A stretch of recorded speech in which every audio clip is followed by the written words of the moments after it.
Halo semua, kembali lagi di channel Santi Tony.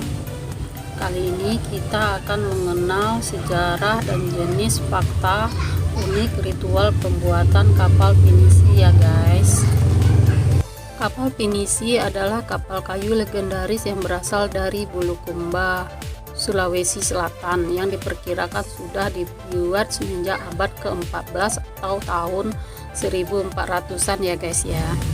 Istilah pinisi, finishing, pinisi atau finisi mengacu pada jenis sistem layar, tiang-tiang, layar dan konfigurasi tali dari suatu jenis kapal layar Indonesia.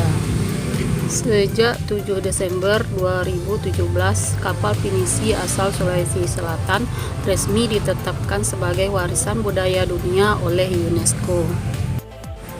Sekarang ini sebagian besar kapal pinisi dibuat di Tanah Beru ini guys, yaitu merupakan daerah yang ditinggali para leluhur secara turun-temurun yang membuat pinisi dengan cara bergotong royong. Bentuk kapal pinisi dan cara pembuatan perahu tradisional ini memiliki 2 layar utama dengan 7 buah layar. 3 layar dipasang di ujung depan, kedua layar di bagian depan, dan kedua layar lagi dipasang di bagian belakang perahu. Layar-layar inilah yang digunakan sebagai pembantu alat gerak kapal ketika berlayar.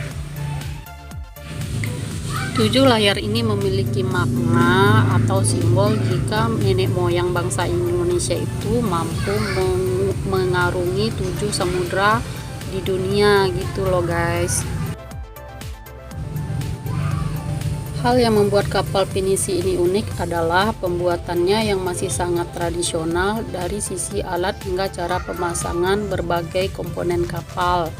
Kapal juga langsung dibuat di bibir pantai dengan tujuan setelah selesai bisa langsung digunakan dan didorong ke lautan. Sejarah kapal pinisi, perahu tradisional suku Bugis ini kerap digunakan para leluhur untuk mencari nafkah, berlayar hingga Eropa dan Afrika. Itulah kenapa kapal pinisi pernah tercantum dalam mata uang Indonesia, salah satunya uang lembar Rp100 berwarna merah. Menurut sejarah, kapal pinisi juga disebut sudah digunakan para raja dan pangeran. Salah satunya yang terkenal adalah Saweri Gading, putra mahkota kerajaan Luwu. Dia dianggap sebagai orang yang pertama kali membuat pinisi.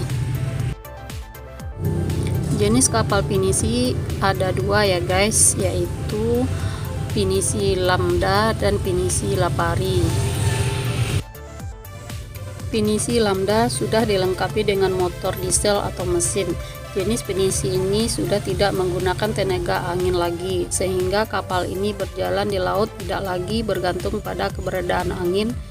Kapal ini sering dinaiki oleh selebritas.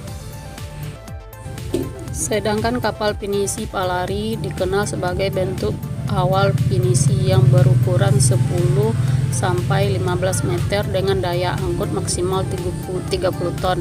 Pinisi Palari bergerak masih mengandalkan layar di tengah laut berdasarkan kekuatan angin dan dikenal dengan pinisi tradisional. Teknik pembuatan kapal pinisi ini disebut kerangka ditatah usai lambung dibentuk. Kapal pinisi dibuat setelah melalui ritual kecil pemotongan lunas.